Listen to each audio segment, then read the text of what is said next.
Have you ever heard of an impossible battle? A tiny army facing thousands and winning. But how was that even possible? Brilliant strategy, luck, or was something much greater at play? Today, we unravel the mystery of Gideon, the man who, with only 300 warriors, defeated an overwhelming army. What really happened that night? What made this story legendary? Get ready for unexpected twists, an unconventional plan, and a victory that defies all military logic. Trust me, you won't want to miss this. Israel was living in deep darkness. The people, once chosen by God, now found themselves chained by their own sin, far from the promises that had been made to them. For years, disobedience to the divine commandments had become a continuous cycle, where idolatry and lack of faith prevailed. Every deviation from the right path seemed to open an even greater gap for evil, and God's judgment seemed to have reached its most painful form: the oppression of the Midianites. These nomadic peoples, with their tents and tireless warriors, were not mere plunderers. They were an unrelenting storm that destroyed everything in their path. The invasions mostly occurred during harvest time, when the land, after months of hard work, began to offer its fruits. At this moment of celebration and gratitude, the Midianites descended like a wave, sweeping away everything the Israelites had gained. The crops, carefully cultivated, were devastated with unmatched brutality. The cattle, which should have been a symbol of wealth and prosperity, were stolen without mercy. Fear had taken over every Israelite heart. There was no safety anywhere. The homes, which once housed happy families, were now empty or locked, while the few who remained sought refuge in caves and mountains. The air was thick with the smell of despair, hunger, and endless anguish. Every dawn brought a new threat, and the Israelites knew that at any moment they could be torn from their homes and forced to abandon everything they had. But the most anguishing of all was the silence of God. Where was the voice of God, which had once guided them with power? Why did he seem to have withdrawn in the moments of greatest need? As the people fought against oppression and emptiness, many wondered about God's presence. The miracles of the past, like the grand deliverance from Egypt, were remembered with longing, but also with a sense of helplessness. The echo of ancient promises seemed to have been lost in the wind, and hope, once a burning flame, was now nearly extinguished. But Israel's story was far from over, and God's silence, though unsettling, was about to be broken in a way no one expected. In a small village called Ophrah, in the tribe of Manasseh, there lived a simple man, with no titles, no fame, no glory. His name was Gideon, and he was the picture of humility. There was nothing extraordinary about his life. On the contrary, everything seemed too ordinary. Son of Joash, a respected man in his tribe, Gideon was neither a warrior nor a leader. He was just a farmer, someone who spent his days working the land, cultivating the little he had. His world was the routine, marked by hard work and the constant struggle to keep his family alive. The wheat field he cultivated, though small, was his source of sustenance. But, due to the constant fear of Midianite attacks, he did not dare thresh the grain in an exposed place. The winepress, a place traditionally used to press grapes, had become his refuge. There, hidden from enemy eyes, Gideon performed his solitary and silent task. He was aware that at any moment the Midianites could appear, and what seemed like a simple survival task could be interrupted by a ruthless attack. Gideon's life was one of fear and uncertainty. Even with his silent courage in protecting what he had, he saw himself as an ordinary man, insignificant, powerless. There was no flame of a leader or warrior in his eyes, only the will to continue and protect his family from the cruelty hanging over his land. Most people in Ophrah lived the same way. Silent fears, daily challenges, and an increasing sense that God was distant, as if he had abandoned the people of Israel to face their own fate. Gideon did not know that his name would be remembered by generations to come, but at that moment, he only wondered if perhaps, one day, peace would reign in his life again. He did not see himself as someone worthy of greatness, but in his heart, a small and persistent flame of hope still burned, no matter how hard he tried to ignore it. After all, he was just an ordinary man, in a time of ordinary suffering. It was on an ordinary day, when Gideon's routine seemed to drag on as usual, that the unexpected happened. He was in his winepress, protecting the wheat from an imminent attack, when a mysterious figure appeared before him. The presence was like a beam of light in the darkness of his thoughts. An angel of the Lord, in all his glory and authority, materialized before Gideon with a greeting that sounded like thunder. "The Lord is with you, mighty warrior." Gideon, surprised and astonished, looked around, trying to understand if the voice was directed at him. Mighty warrior? He thought, confused. He, a simple farmer, with no military skill or prestige, being called this way? How could the Lord, such a powerful and glorious God, see in him someone mighty? The man who spent his days in fear, hiding in a winepress, was now being called to a mission he could never have imagined. He felt small before that presence, and doubts soon took over his mind. He couldn't understand how he could be the one chosen to deliver Israel from the oppression of the Midianites. The angel didn't just call him mighty, but declared that he would be God's instrument to free his people. "Go in the strength you have," said the angel, with a firmness that seemed to break through the walls of Gideon's insecurity. But deep down, Gideon still felt that the weight of this responsibility was too much for him. How could such an ordinary man, so insignificant, face the cruel Midianite army? With a heavy heart and a soul full of doubts, Gideon questioned the angel. "If the Lord is really with us, why are we suffering so much? Where are the miraculous deeds we heard about from our ancestors? Where is the God who delivered our fathers from Egypt?" The words came from his mouth like a desperate cry, an echo of the pain of the people of Israel. He felt that God, for some reason, had abandoned them, leaving them at the mercy of their oppressors. The angel, without hesitation, reaffirmed the divine choice and said something that Gideon would never forget. "I will be with you. You will strike down the Midianites as if they were one man." The answer was clear, but no less terrifying for Gideon. How could he, a simple farmer, believe in something so grand? Deep down, he knew that something extraordinary was about to happen, but fear and doubt still clung to his heart. Despite the angel's firm words, Gideon's heart was filled with uncertainties. He saw himself as an ordinary man, with no skill or power to accomplish what he had been told. He looked at himself, at his family's poverty, and couldn't understand how God could choose someone so insignificant. He felt an immense weight on his shoulders and a profound sense of inadequacy. "How can this be?" he murmured to himself, his mind still in turmoil. He looked to the sky, as if expecting an explanation that could calm his soul. If we are truly God's chosen people, why are we being humiliated like this? Why is our land being destroyed? The Lord has been silent in the face of our suffering, and we, who were promised as a blessed nation, are being reduced to nothing. Gideon couldn't understand. The memory of the ancient miracles that God had performed for the people of Israel, like the deliverance from Egypt, now seemed like a distant story, almost like a fairy tale. He thought of the accounts he had heard of how God had acted powerfully in the past, parting the Red Sea, sending manna from heaven, and defeating enemy armies. But at that moment, the heavens seemed silent. The suffering of the people was real, and the promises seemed forgotten. And even more, Gideon wondered, what about my family? He was the youngest and most insignificant in his house, a nobody among a lost people. How could he be the key to Israel's salvation? "Lord, my family is the smallest of all, and I am the weakest among them. How can it be that I, who barely know how to wield a sword, am chosen for this mission?" The angel, as if already knowing the doubts that lingered in Gideon's heart, did not rebuke him. Instead, he responded calmly and confidently, "I will be with you. Do not fear, for with God's power, you will do the impossible. You will deliver Israel with his strength, not yours." These words echoed in Gideon's mind, but still, fear did not dissipate. What could he do? What could he, an ordinary man, offer against such a vast and powerful army like the Midianites? He felt lost in a sea of uncertainties, but deep down, there was a seed of hope that began to grow, nourished by God's promise. Yet, he still could not ignore his doubt. He needed more. He needed a sign, something to show him that he was truly being guided by a force greater than himself. Gideon, still torn between doubt and hope, felt he needed something more concrete to believe in the angel's words. He knew that what had been promised to him was too grand for a man like him, a simple farmer, and no matter how the angel spoke with authority, he couldn't simply cast aside his fears. It was as if his mind were in constant internal conflict, filled with unanswered questions. In his anguish, he made a decision. He approached the angel hesitantly and made what seemed like an impossible request. "If it really is the Lord who is sending me," he said with a trembling voice, "show me a sign to prove that you are with me and that I am capable of fulfilling the mission you've given me." The angel, with infinite patience, did not react with reproach but simply waited. Gideon then made up his mind.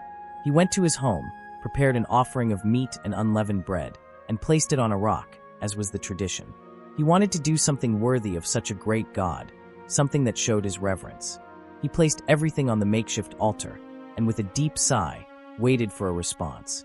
Then, something incredible happened. The angel of the Lord approached the offering, touched it with his staff, and immediately, fire descended from heaven and consumed everything. The meat, the bread, the rock, everything. The sight before his eyes was breathtaking and terrifying, as if the very heavens had opened to affirm the divine presence in an undeniable way. Gideon, in shock, fell to the ground, unable to believe what he had just witnessed. The fire that consumed the offering was not just a sign of power, but a clear confirmation that God was truly with him, that his mission was not a delusion or a joke, but a real and divine calling. But while fear mixed with reverence, a gentle voice came from within his heart. "Do not be afraid, Gideon, you will not die." He stood up, trembling, but with a calmer heart. The answer he had been seeking had arrived. He knew, with renewed certainty, that he was facing something extraordinary.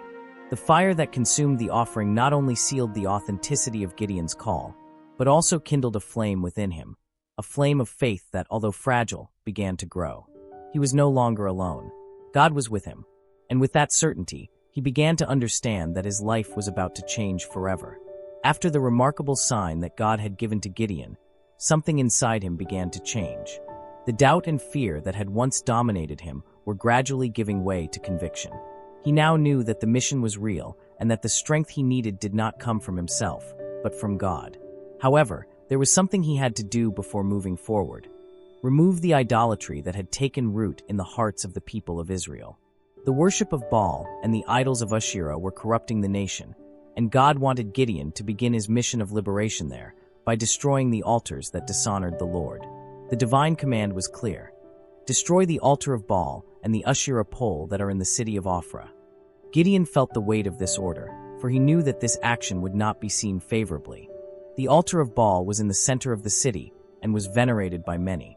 By destroying it, he would face the wrath of the leaders and the people, who relied on this idolatry for their safety and prosperity. He knew his actions could bring great opposition, even death. But even with fear pounding in his chest, he understood that to follow God's will, he would have to be brave, even in the most difficult circumstances. With his heart pounding, Gideon decided to act, but his courage was not without caution. He gathered a few trusted servants, and, during the night, when the cloak of darkness could offer him protection, he went to the place where the altar stood. The sound of his footsteps in the silence of the night seemed to echo as a call to fulfill a great purpose.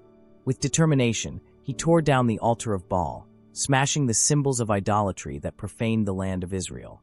He also destroyed the Asherah pole, symbol of a pagan deity, and then built an altar to the Lord in that same place, using stones that represented the people of Israel.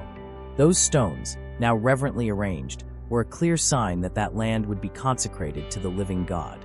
At dawn, when the first rays of sunlight lit up the city, the people of Ophrah found themselves facing a shocking scene. The altar of Baal, symbol of their misplaced trust, had been torn down, and the new altar to the Lord shone with the promise of a different future. Anger took hold of the people, who could not understand the depth of Gideon's act. Voices of indignation rose like a storm, and soon the city demanded the punishment of whoever was responsible for the destruction. Fear overtook Gideon, but he remained steadfast. He knew that, without this radical change, he could not move forward in his mission. He owed it to God and his people, and no matter how challenging the situation, he could not back down. The confrontation with the city elders seemed imminent, but the unexpected happened when Gideon's father, Josh, stood up to defend his son. "If Baal is really a god," he said courageously, "let him avenge Gideon himself. Why do you want to defend him? Does he need your help?"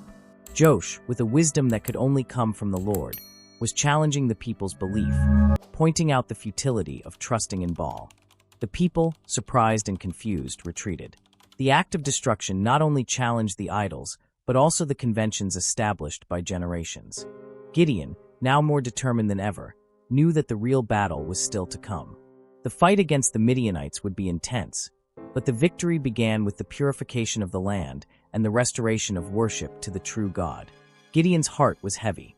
Although he had destroyed the altar of Baal and taken an important step toward Israel's liberation, he knew this was just the beginning of a much greater conflict.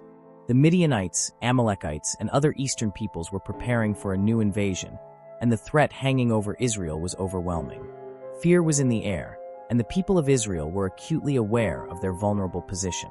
Even with the newfound courage in his heart, Gideon did not know how he could face such an enemy with the limited resources he had.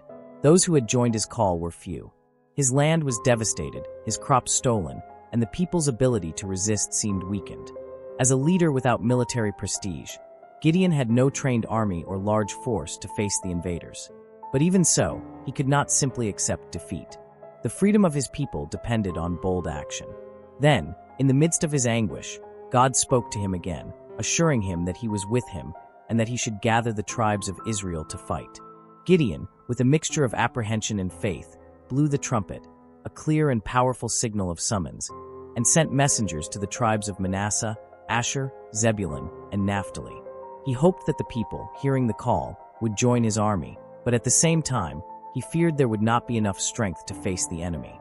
Surprisingly, the tribes began to respond to the call, and slowly, the soldiers started to arrive. The sound of trumpets echoed through the valleys and mountains, like a signal of renewed hope. 32,000 men showed up to fight under Gideon's leadership. The number seemed significant, but Gideon still felt insecure. Would it be enough? Was he truly ready to lead this army? But as the troops gathered, Gideon couldn't shake the weight of his doubts. Fear was still present in his heart, like a constant shadow, reminding him that he wasn't an experienced commander. He didn't know if he was worthy of leading this army into battle, and the weight of responsibility felt overwhelming. Can I really win? Gideon thought. How could someone like me deliver Israel? In that moment, amidst the crowd of warriors and the sound of trumpets, Gideon withdrew to a quiet corner, seeking answers from God. He knew he needed more than an army. He needed divine confirmation that the mission was truly his, and that victory would come through the strength of the Lord. With a heavy heart, Gideon prayed, asking for confirmation.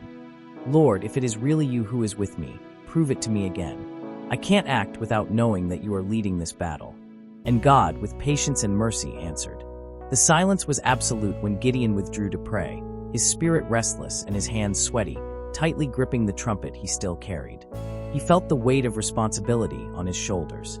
The war was about to begin, and he wasn't sure if he was prepared or if, with the army he had gathered, he would be able to face the enemy. Even with the 32,000 men assembled, fear and uncertainty still consumed him. How could he be the leader of an entire nation when he felt so small and insignificant before the task? With a heavy heart, he knelt, seeking comfort and answers in the stillness of the night. In his fervent prayer, Gideon made a bold request, a test that might seem presumptuous to some. But for him, it seemed the only way to find peace amidst the storm of his doubts. Lord, if you are truly with me, and if this mission is truly your will, then I ask for a sign. I will place a piece of wool on the ground, and I ask that, if you are the one sending me, tomorrow at dawn, the wool will be wet and the ground around it dry. He waited, anxiety mingling with the hope that God would give him the confirmation he needed to take the next step. The night passed slowly, and in the morning, when the first rays of sunlight began to illuminate the land, Gideon approached the wool with his heart racing.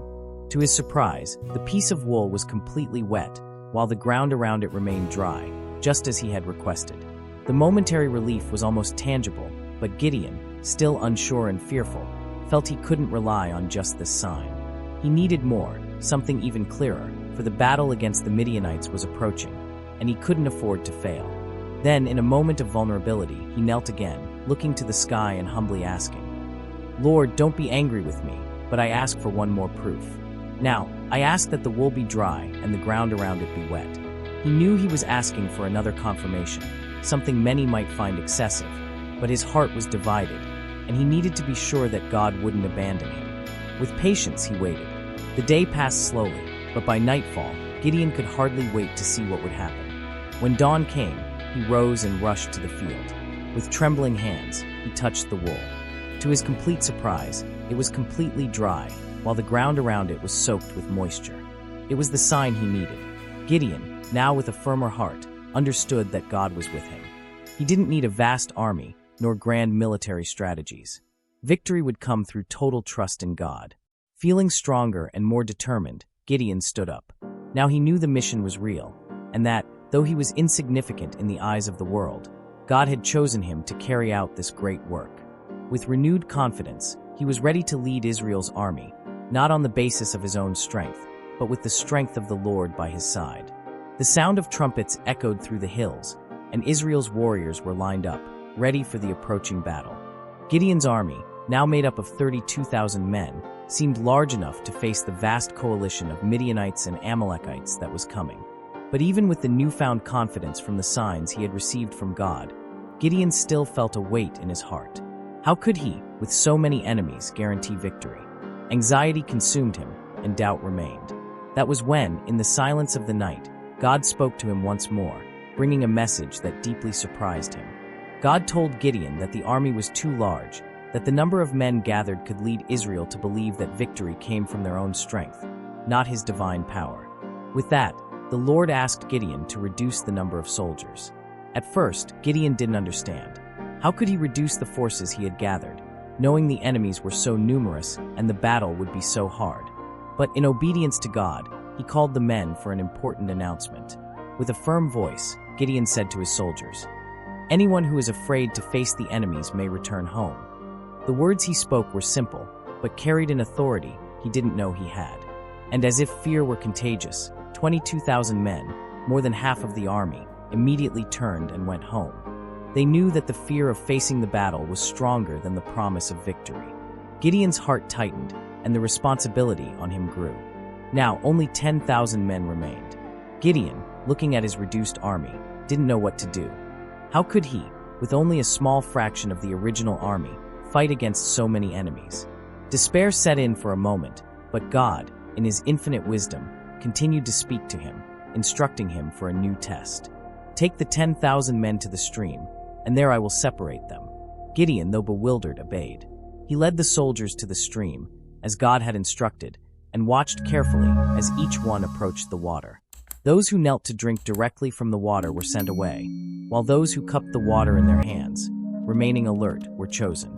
The result was surprising. Only 300 men behaved as God had asked. They knelt, bringing the water to their mouths with their hands, keeping their eyes open, like true sentinels. God had chosen these 300 warriors, and the other 9,700 were sent home. Gideon, now with only 300 men, was more frightened than ever. How could he, with so few, face such a large, well-armed enemy? It felt as though he was being led down a path of impossibility. But it was at this moment, when defeat seemed inevitable, that the true lesson of God became clear. The victory would not come through the strength of the army, but through the strength of his presence. With 300 men, Gideon and the people of Israel would experience a victory so great that everyone would know only the Lord could have granted it. Despite the fear and disbelief, Gideon felt a renewed confidence. God was with him, and with this certainty, he was ready to lead the 300 chosen into the battle that would determine Israel's future. The moonlight illuminated the battlefield, where Gideon's 300 men waited for the signal to act. Israel's army had been reduced to a tiny fraction of what it had once been, and fear, though lessened by confidence in God, still haunted the hearts of many. How could they, with only 300 warriors, face an enemy force so much larger, better armed, and determined? The answer was in God, who, as always, had a plan that defied all human logic. Gideon, now calmer and more determined, gathered the men around a campfire and began explaining the plan that God had given him. He knew that with such a small army, he needed to act smartly and boldly. There would be no conventional battles or direct confrontations. Gideon's strategy would be an act of cunning, something that would surprise and completely disorient the Midianites. The first thing Gideon did was give each of his 300 warriors a trumpet. The second thing was to distribute torches, which would be hidden inside clay jars. The idea seemed simple, almost strange. The sound of the trumpet, the light from the torches, and the sound of the shouting would create an illusion of a much larger army than it really was. The element of surprise would be key to success. Gideon, with his mind filled with determination, instructed them. "When I give the signal, we will all do it together. We will break the jars, reveal the torches, and blow the trumpets. We will shout with all the strength in our throats. For the Lord and for Gideon." The men were nervous, but they knew that if God was with them, they could win. As dawn approached, the tension in the air grew. The soldiers were ready, with hearts pounding but with renewed faith. Each man knew that their lives and the survival of Israel depended on trust in God and the precision of the plan. Finally, the moment arrived. Gideon gave the signal, and the thunderous sound of the trumpets broke the silence of the night.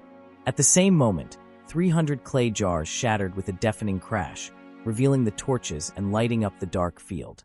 The torches, in their hands, shone like stars in the sky, reflecting the night's light. The sound of the trumpets seemed like an entire army approaching, and the battle cry, "For the Lord and for Gideon," echoed through the hills. The impact was immediate. The Midianites, unprepared for an attack, were stunned by the sight of an army that appeared much larger than it was. The glow of the torches, the clamor of the trumpets, and the unified shouts of the Israelites created total chaos in the enemy camp.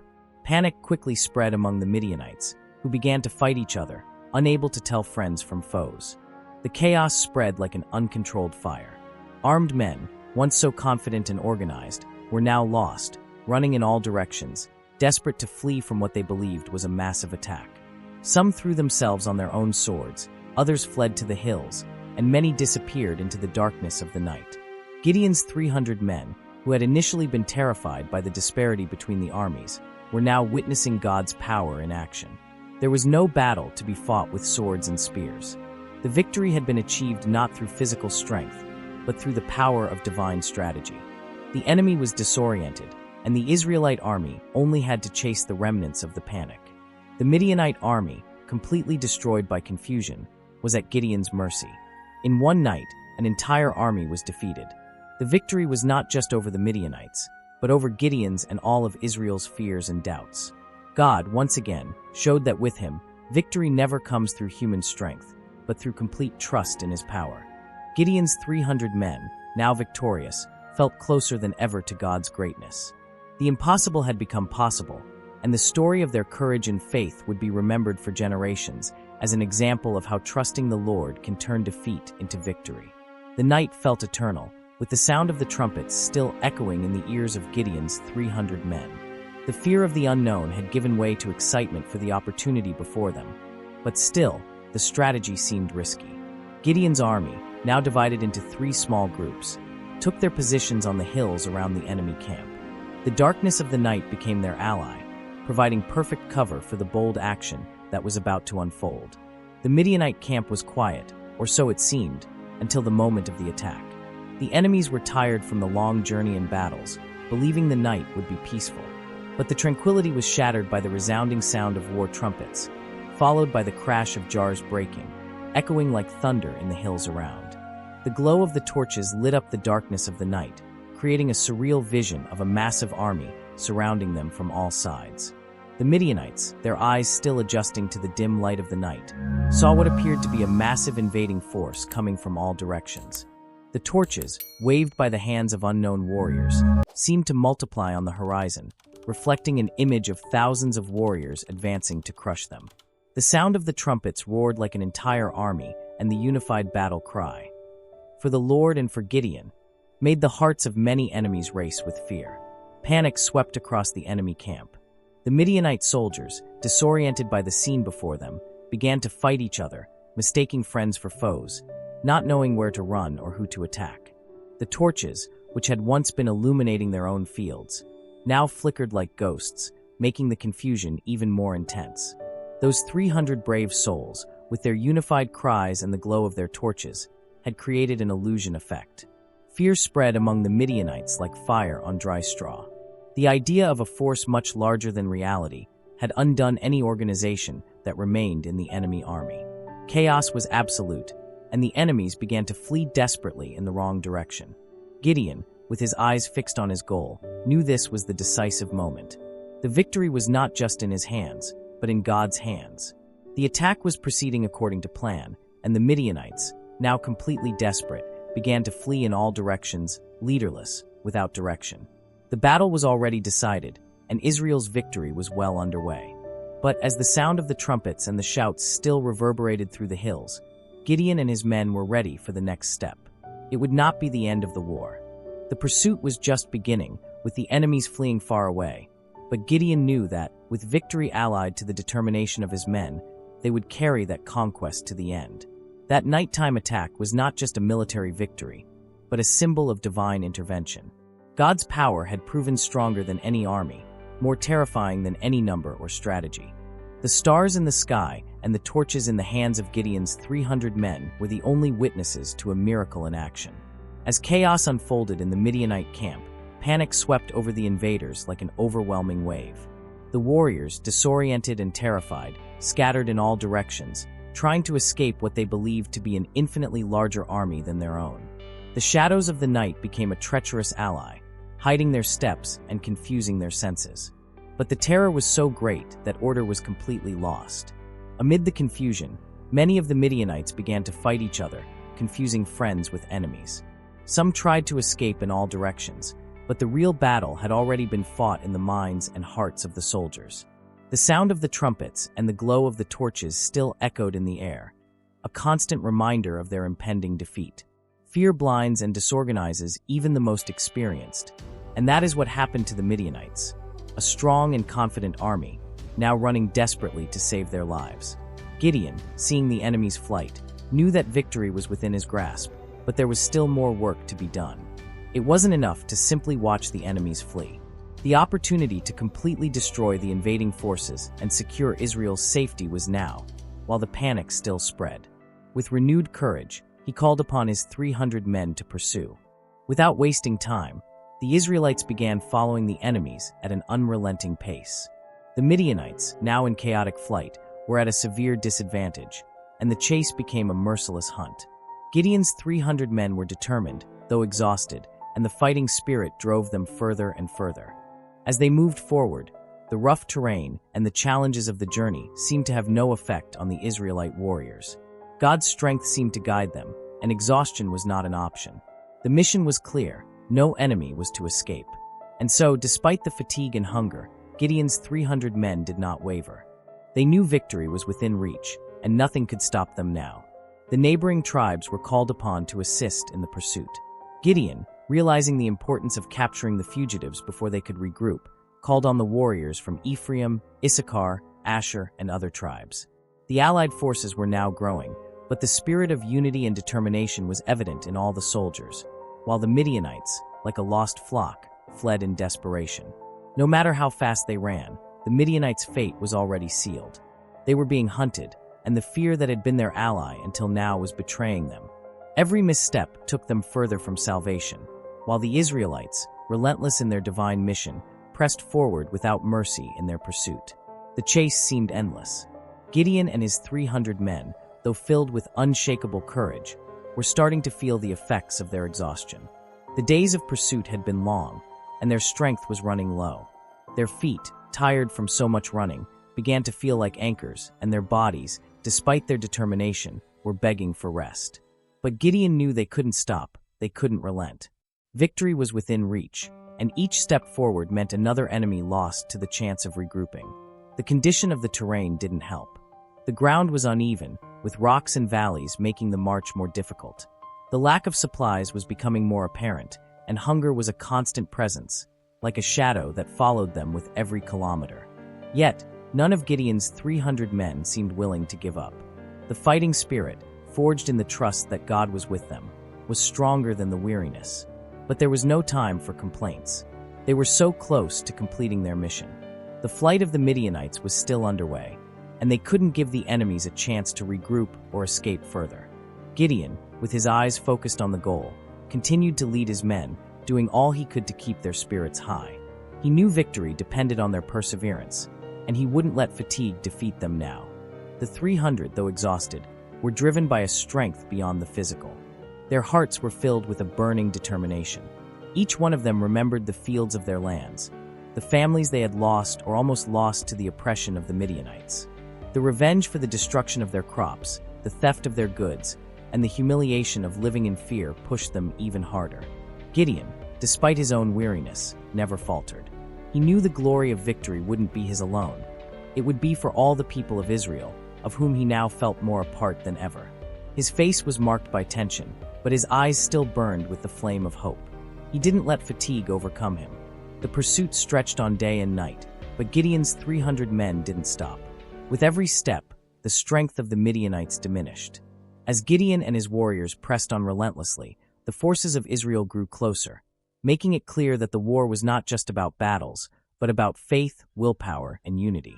The mountains and valleys were almost overflowing with exhaustion, but Gideon knew that in the end, it would all be worth it.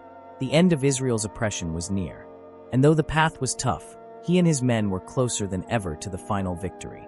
The chase had been long, and fatigue had now become an enemy as relentless as the Midianites. But Gideon knew there was still more to be done. He and his men were exhausted, out of food, and without resources, but they couldn't stop. The target was within reach, the cities of Sukkot and Penuel. Gideon knew that if he could get reinforcements and supplies from these cities, his mission to capture the Midianites and secure Israel's victory would be almost guaranteed. With that in mind, Gideon approached the city of Sukkot, hoping that finally, the people of Israel would offer help. He arrived with his 300 weary warriors, sweat-soaked faces, and bodies marked by exhaustion, yet with eyes burning with determination. When he asked for food for his soldiers and their men, the response was quick and cold. The people of Sukkot, fearing retaliation from the Midianites, refused to help them. They feared that if the Midianites discovered they were aiding Gideon's men, it would result in even greater destruction. Sukkot's refusal was not just an act of despair, but a bitter betrayal. Gideon's men were fighting for something greater than themselves, and the lack of support from the very cities of Israel made the situation even harder. But Gideon, unfazed, simply looked at his men and in silence led them to Penuel, a nearby city that might offer the help they needed. Upon reaching Penuel, Gideon made the same request: food and help to continue the pursuit. However, the response was the same. The men of Penuel, equally fearful of Midianite retribution, also refused to help. Gideon felt the weight of his responsibility even more strongly. As a leader, he felt the burden of protecting his men, but the refusal of those who should have been his allies left him furious. These cities were acting out of fear, ignoring the promise that, with God on their side, victory would be assured. With a look of determination, Gideon made a threat. "When the Lord gives me victory, I will return and destroy this tower of Penuel." He knew that, after defeating the Midianites, he would have to deal with these ungrateful cities that had abandoned their brothers when they needed support the most. As Gideon's men left the cities, their hearts heavy with ingratitude, the mission was far from over. The hot wind of the chase was still in their faces, but the betrayal of Sukkot and Penuel only fueled their determination. The journey, which already seemed a burden, became even more personal. Now victory was not just over the Midianites, but over those who had abandoned their own brothers in their time of need. The path ahead was tough, but Gideon was no longer just leading warriors. He was now guiding an army united by the disdain of the cities that had chosen safety at the expense of their people. Gideon's forces were not just his own, but of all those who joined him through faith in God and the freedom they were about to achieve. Gideon and his 300 men, after enduring so much suffering and overcoming so much, were almost at their limit. The relentless pursuit of the Midianites had led them through barren and desolate lands, but victory was closer than ever. The enemy army, already confused and fleeing, seemed to be disintegrating under the pursuit of Gideon and his men. However, the mission was not yet complete, and the Midianite kings, Zebah and Zalmunna, were still ahead, determined to escape and maintain control over what remained of their army. Upon reaching the city of Karkar, where the two kings had taken refuge, Gideon summoned his last reserves of strength. The city was on high alert, with the remnants of the enemy army trying to reorganize. But the Israeli leader, without hesitation, knew that this was the final moment. He could not allow the kings to escape, as Israel's victory would only be complete when they were captured. Gideon, despite the extreme exhaustion he felt, made the bold decision to attack. He and his 300 men infiltrated the enemy lines and launched a surprise attack, with the ferocity of a storm about to explode. The Midianites, still dazed by the panic of previous battles and hunger, were unprepared for Gideon's offensive. Within minutes, the battlefield turned into total chaos. The sound of Gideon's trumpets echoed through the fields, and the Israelite soldiers, like invincible shadows, attacked from all directions. In the midst of the battle, Gideon went straight for the two kings who were trying to flee. Capturing Zebah and Zalmunna would not only mean capturing two men, but also the end of the oppression the Midianites had imposed on Israel for years. They were responsible for the destruction of crops, the plundering of goods, and the misery the people had endured. Their fate was sealed. Zebah and Zalmunna tried to resist, but Gideon's men were so focused on their mission that nothing could stop them. Finally, after an unrelenting pursuit, Gideon and his warriors captured the kings. They were now face to face with their enemies, those who had been the greatest symbols of oppression, and Israel's destiny was finally in their hands. Gideon's victory over the Midianite kings was more than just a military conquest. It was a symbol of the strength of faith and the determination of the people of Israel.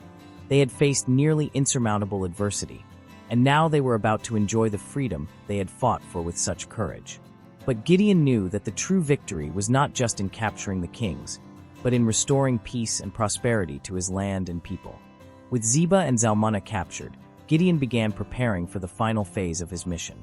Victory was in sight, but there was still much to be done before lasting peace could be restored. However, at that moment, Gideon could finally breathe a deep sigh of relief, knowing that by defeating the Midianite kings, he had given the people of Israel the chance to rebuild their lives and their future. The capture of the Midianite kings represented the culmination of a hard-fought battle, but Gideon knew his mission was still not fully complete. The victory over the Midianites was only part of the story. Now he turned to the cities that had shown themselves ungrateful and disloyal when they needed support the most: Sukkot and Penel. The betrayal of his own brothers weighed heavily on his soul and could not go unpunished. The lack of help these cities had offered their own countrymen was something Gideon could not forget. With Zebah and Zalmunna in custody, Gideon returned with his 300 men to close this chapter of ingratitude. The first stop was Sukkot. Remembering the threatening words he had spoken earlier, he approached the city with an air of justice. He and his men were hungry and exhausted, but the memory that the people of Sukkot had refused to help when they needed it most fueled his renewed anger. The men of Sukkot stood silent when Gideon arrived, aware that the time for reckoning had come. Gideon looked at the city leaders with unwavering firmness. He made a promise he would keep. "When the Lord delivers Zebah and Zalmunna into my hands, I will return and bring justice to the city of Sukkot." There was no room for excuses or regrets. The betrayal would not be forgotten. Gideon's words reverberated through the city as he turned to leave. But it didn't take long for him to fulfill what he had promised. With the Midianite kings finally under his control, Gideon returned to Sukkot to bring an end to the chapter of disloyalty. Upon arriving, the atmosphere in the city was tense.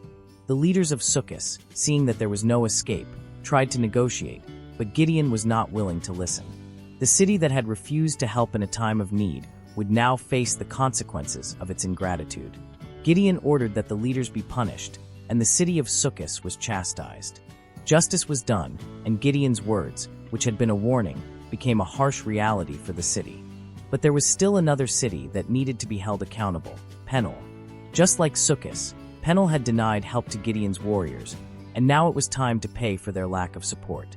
Penel, with its imposing tower, represented a fortress of resistance and fear. But for Gideon, there was no more room for hesitation. With the capture of Zebah and Zalmunna, he now had the strength necessary to confront the city. Upon arriving in Penel, Gideon wasted no time. He headed straight for the tower, a symbol of pride and resistance, and in a decisive act destroyed it. The consequences of disloyalty were being felt by all, and Gideon's message was clear. Justice would be done, and the trust that should have existed among the Israelites could not be broken without a firm response. The people of Israel, who were now beginning to experience restored peace, also realized the weight of their own city's actions. Ingratitude had been punished, but the greatest lesson of all was that unity and mutual support were essential for victory. The betrayals of Sukkot and Penel, though hard to bear, reinforced the importance of standing with God's people in times of greatest need. And so Gideon, with firmness and authority, closed a dark chapter in history, but also wrote a lesson that would endure for future generations. Now that peace seemed within Israel's reach, the people looked to Gideon, not only as their military leader, but also as the man who had restored the honor of their land. However, there was still one last, definitive task to be completed: the execution of the Midianite kings, Zebah and Zalmunna. Although the victory was already a major milestone, justice, for Gideon, would not be complete until these two relentless enemies paid for the suffering they had caused Israel. Gideon, now with Zebah and Zalmunna in his custody, led the two kings to a solitary place. They, prisoners and spoils of war, were finally in the hands of the one who had defeated them. Even in the face of their defeat, Zebah and Zalmunna still displayed an arrogant demeanor, as if they thought they could escape any punishment. However, Gideon's gaze was firm, like that of a man who knew that only through the execution of unyielding justice could he ensure that the evil these two men represented would finally be eradicated. With the kings kneeling, Gideon approached and spoke in a cold voice, without hesitation. "You are the ones who caused so much suffering to Israel. Now, face the justice that your wickedness deserves." But the moment that seemed inevitable did not pass without a final exchange of words. Zeba and Zalmunna, with a glimmer of hope still pulsing, tried to argue, pleading for mercy, even mentioning that the war had not been fair and that their people had been equally attacked. However, their words fell on deaf ears, without stirring any compassion in Gideon. It was clear that the decision had been made, and the people of Israel watched in silence, perhaps not fully understanding the weight of that action, but recognizing that the measure of justice needed to be carried out. These kings were not only responsible for the invasion and destruction of the land, but they were also symbols of an oppression that had afflicted God's people for years on end.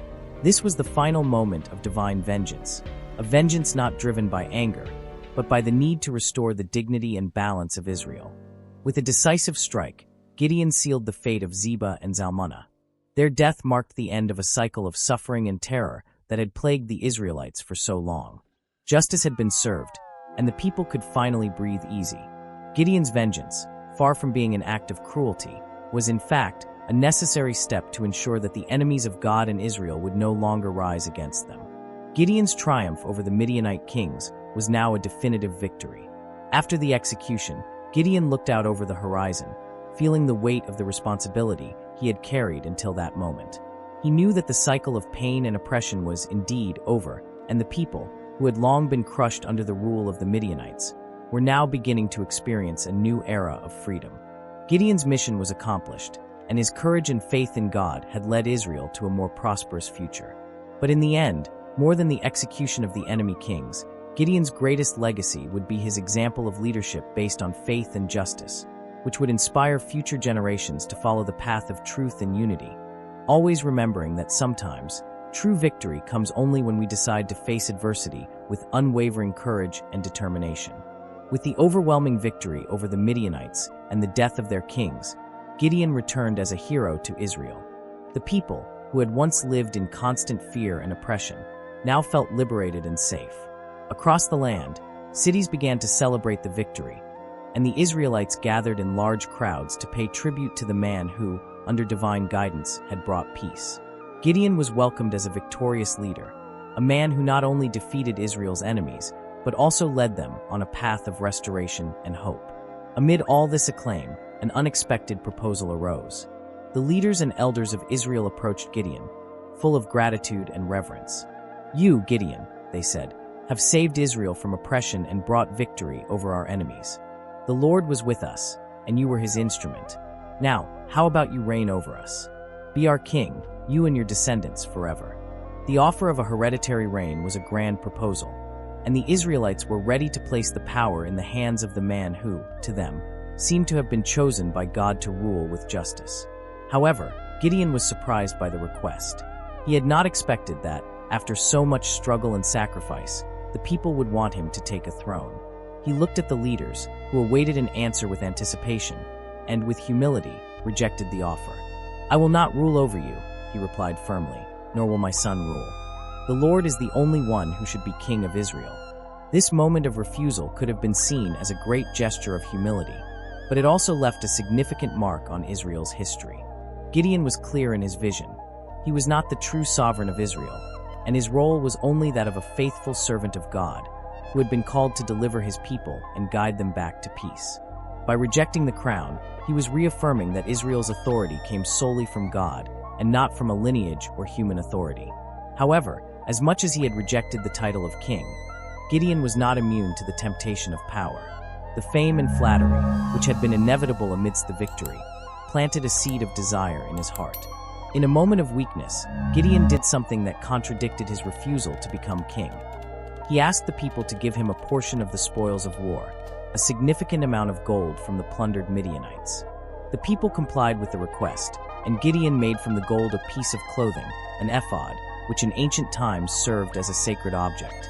He placed it in his hometown, Ophrah. This ephod, which at first might have seemed like a simple trophy of victory, ended up becoming a trap for Gideon and for the people of Israel. The object, instead of being a reminder of divine intervention, began to be worshipped by the Israelites, who started to see it as a symbol of power. Thus, unwittingly, Gideon created a new idol, which would divert the people's hearts to worship something material, rather than maintaining their faithfulness to God. The paradox of rejecting the kingship, while simultaneously creating an idol that stole God's glory, reflects the complexity of Gideon's leadership. He had been God's instrument to deliver his people, but his story also reminds us of the dangers of pride and the temptation of power, which often arise when we least expect them. While Gideon continued to be revered as a leader and judge, the mistake of the ephod was already starting to bring consequences.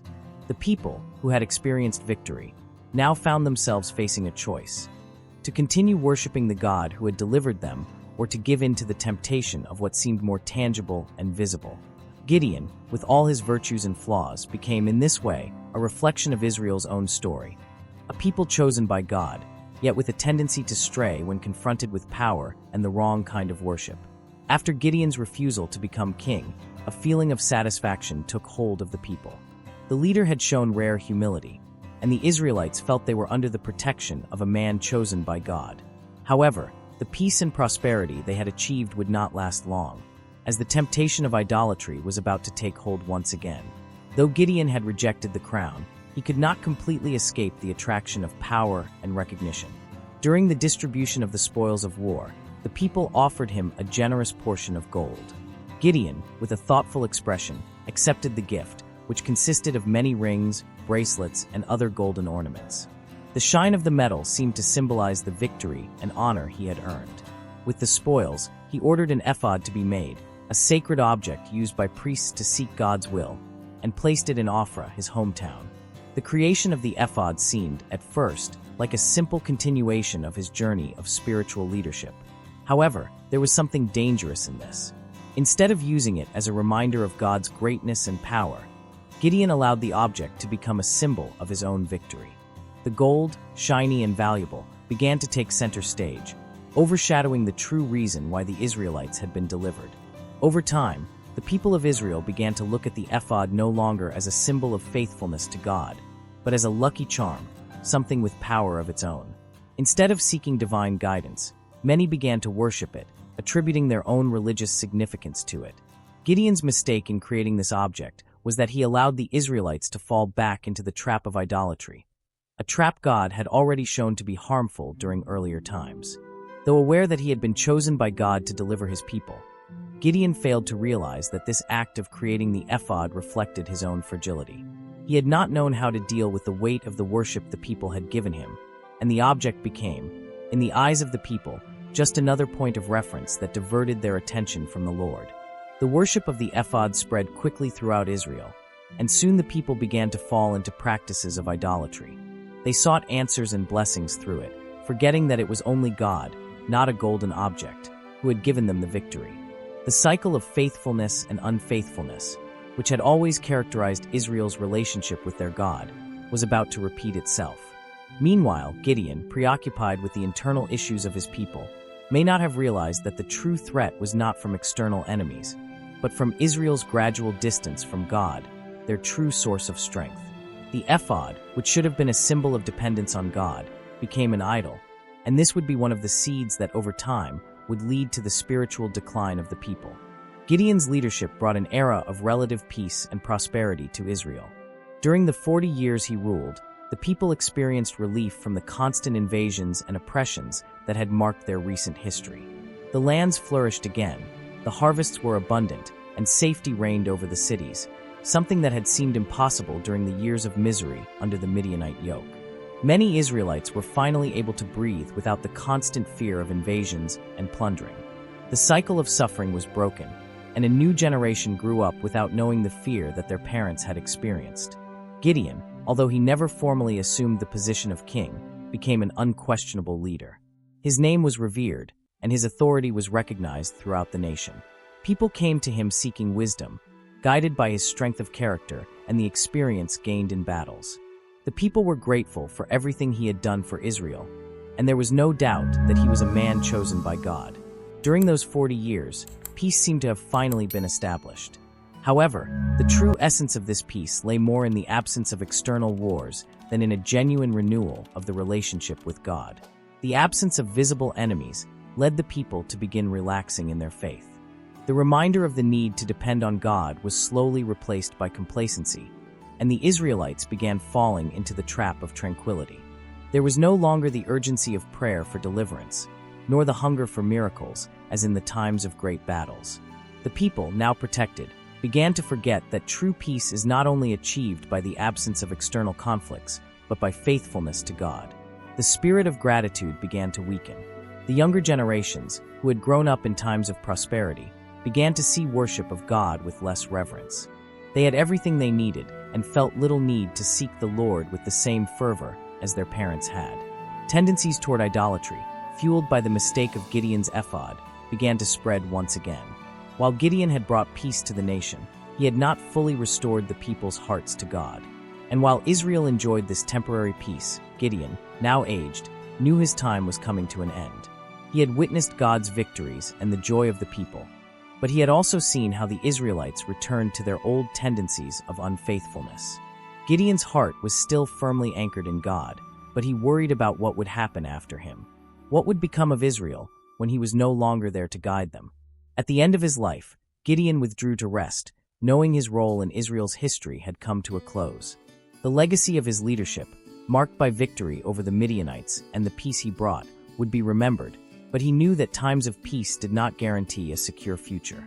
Israel's true struggle against the forces of idolatry and spiritual complacency was yet to come. And that battle, which Gideon could not fight for them, would leave his people facing a new challenge: the constant need to renew their faithfulness to God. When Gideon's death came, it was not just the departure of a leader, it was the end of an era. Israel, now a nation at peace, saw the man who had led them to victory buried with honors in Ophrah, his hometown. The people gathered in mourning, recalling the glories of the battles won and the years of prosperity they had experienced under his leadership. But deep down, a dark foreboding spread across the hearts of the Israelites.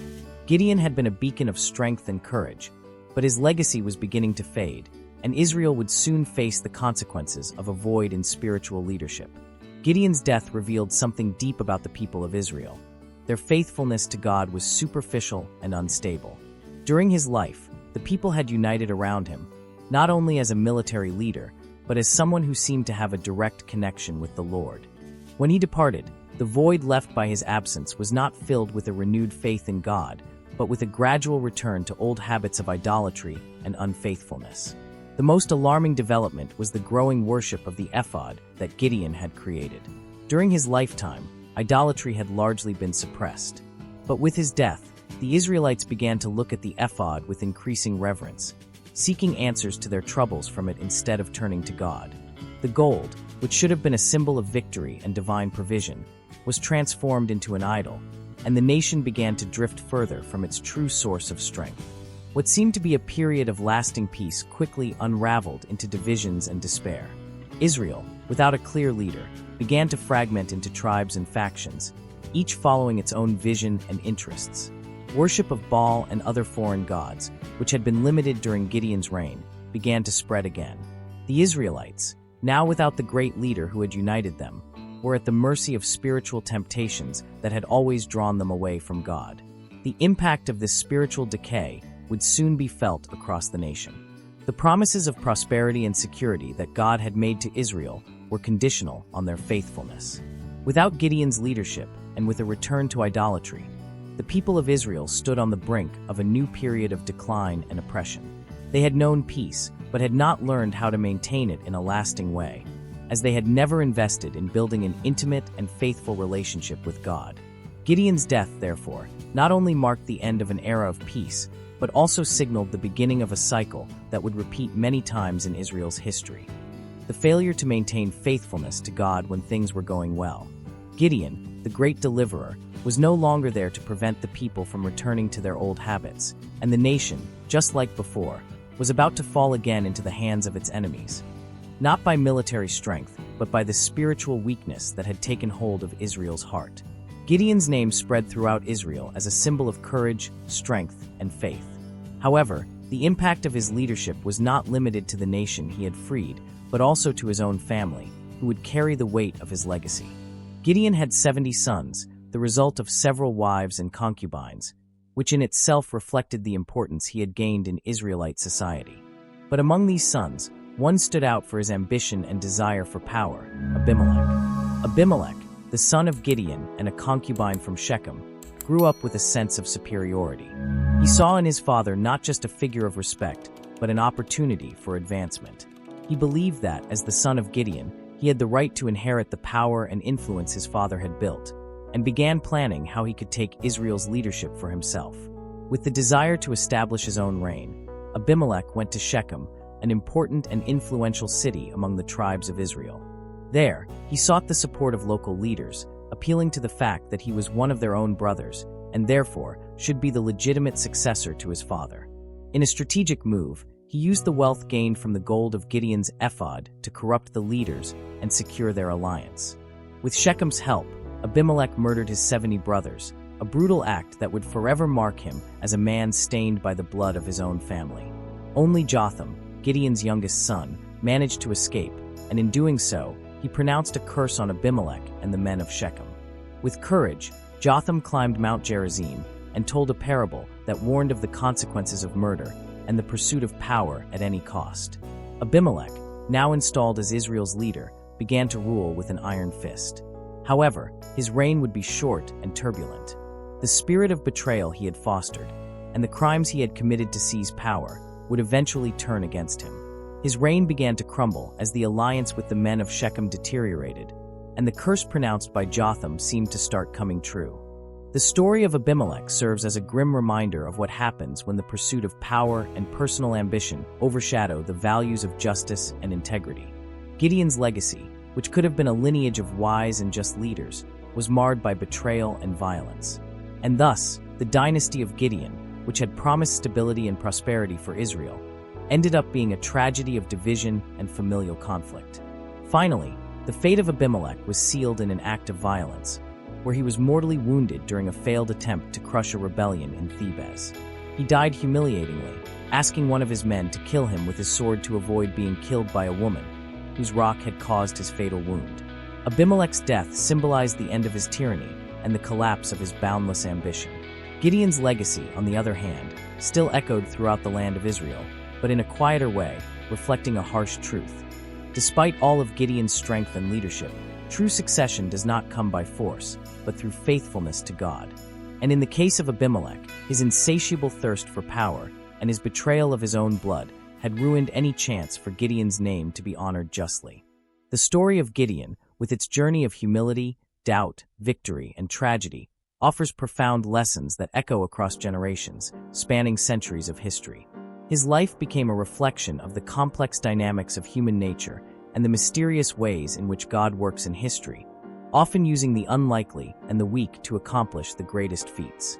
But beyond the heroic victories and the facing of challenges, Gideon's story also contains warnings and teachings that should not be ignored.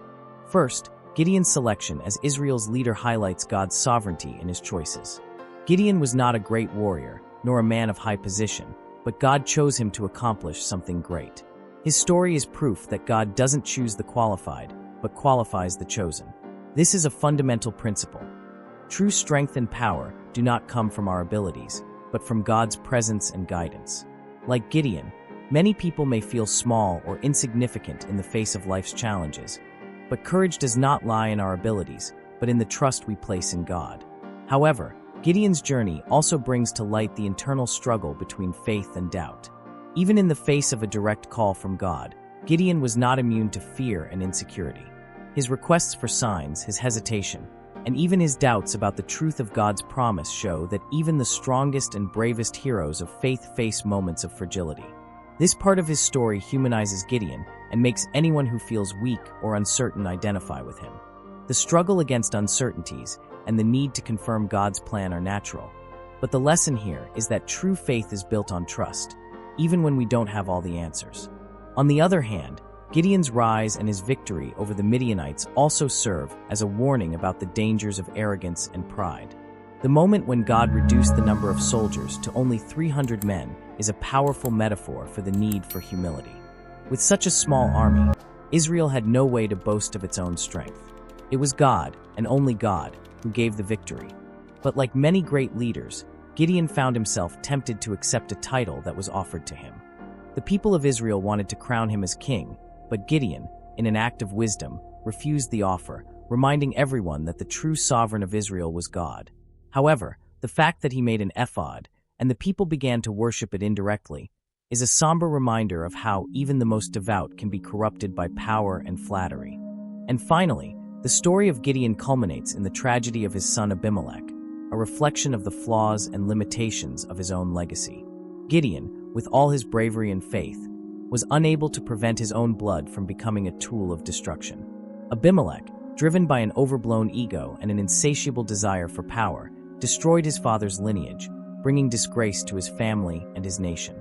This serves as a painful reminder that, although we may have great victories in our lives and build notable legacies, the true test is in how we maintain our faithfulness to God and avoid the mistakes that corrupt our hearts and the generations to come. The story of Gideon, therefore, is not just about victory over external enemies, but about the battle against internal enemies, such as pride, disobedience, and the insatiable pursuit of power. It is an invitation to reflect on our own choices and attitudes in the face of life's difficulties, reminding us that true strength comes from God, true victory is spiritual, and the true legacy is the one that remains faithful to Him. So we come to the end of this journey through the life of Gideon, an ordinary man who, guided by faith and trust in God, became a great leader and liberator. His story is a powerful lesson about courage, humility, and the dangers of pride. Now, we want to hear from you. What did you think of this story? What impacted you the most about Gideon's journey? Leave your comment below. We love hearing your opinion. And if you like this content, don't forget to like and share with your friends so more people can learn from this incredible lesson of faith. And of course, if you're not subscribed to the channel yet, make sure to subscribe and activate the bell so you don't miss any of our upcoming videos. Thank you so much for watching, and we'll see you next time.